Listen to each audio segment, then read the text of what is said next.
O Biden é o pai da pandemia, né? Assim, o que mais a gente pode dizer? Qual é a primeiríssima classificação desse homem hoje? Ele é o pai da pandemia. Ele é um ditador que escondeu o nascimento dessa pandemia ou não escondeu. O Xi Jinping, né, Mandou você diz? bloquear.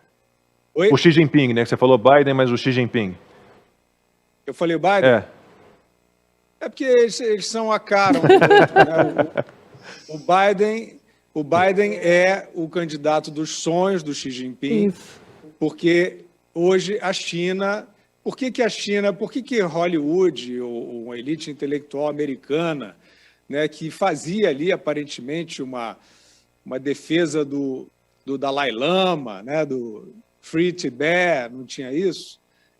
Vocês ouviram falar nos últimos tempos sobre essa defesa do Tibete na elite intelectual burguesa americana? Isso acabou, né? Sabe por que isso acabou? Porque agora o bonzinho é o ditador chinês e ele não gosta que fale da independência do Tibete. Então, o Biden é isso, é o candidato dos sonhos do Xi Jinping, né? E o Xi Jinping é o pai da pandemia, o Xi Jinping é o ditador de onde saiu esse vírus desgraçado, né? E isso está em investigação dentro dos Estados Unidos. Nós sabemos que se impôs uma tese no início de que esse vírus tinha uma evolução natural. Nós sabemos o quanto a contestação, ou pelo menos a dúvida sobre isso, foi censurada violentamente no início, e hoje isso é uma hipótese que está em investigação, plausível, certamente a mais provável, de que veio de um laboratório, né? Ele recebeu manipulação humana e ganho de função para a transmissão entre humanos. Essa hipótese é muito séria, ela está em investigação no Senado dos Estados Unidos e o investigado é o Dr. Anthony Fauci, investigado, inclusive, por, supostamente, bancar pesquisas de ganho de função no laboratório de Wuhan, onde surgiu a pandemia. Só dá para falar do Xi Jinping, Lacombe, com esse contexto. Então, é o ditador bonzinho?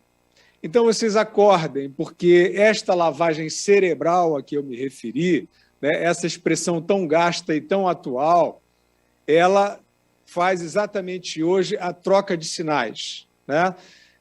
Você defende o ditador, você defende práticas ditatoriais como um lockdown, que não salvou ninguém, um slogan burro e grosseiro, fique em casa, sem critério, sem organização, sem um mapeamento de vulneráveis, nada. Uma pura e fajuta propaganda de controle, autorizando as forças de segurança a bater na população. Coisas de ditadura, vocês não estão ligando o nome à pessoa? Métodos de ditadura que a gente já falava lá atrás, antes de aparecer a vacina. Eles só vão soltar o cabresto na hora de impor a vacina. Veio essa vacina, a gente já falou bastante dela hoje, não preciso mais me alongar, mas sem precedentes, vacinas feitas em cima da hora, sem precedentes, tentando atacar uma pandemia com vacinação em massa, tudo uma temeridade para vários infectologistas e epidemiologistas laureados. Não sou eu que estou dizendo.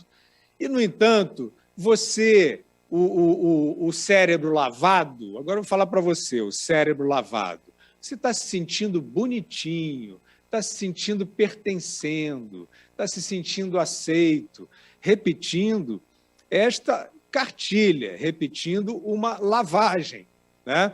Você está repetindo métodos de controle autoritário, né? Já falamos exaustivamente aqui no programa.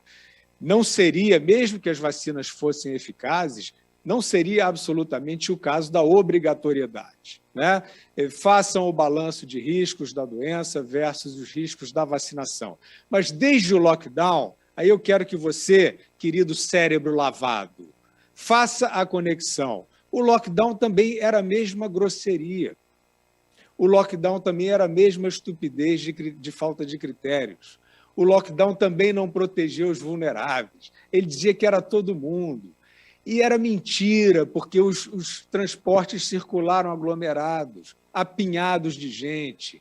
E vocês ficaram na quarentena VIP lá, no sítio, dizendo fique em casa, e vendo o povo lá nos transportes aglomerados, né? Então, nunca houve absolutamente nenhum critério, nenhuma racionalidade nesse suposto enfrentamento à pandemia, e o Xi Jinping é a grande coqueluche, já que a gente está falando, né, desse linguajar de segurança sanitária. O Xi Jinping ele é o principal polo de propagação dos métodos ditatoriais que estão sendo aceitos por gente que, olha, vocês receberam escola, vocês receberam bons exemplos. A Ana sempre fala aqui, né, das grandes referências de liberdade nos Estados Unidos da América, dos presidentes, do Ronald Reagan, dos pensadores, né?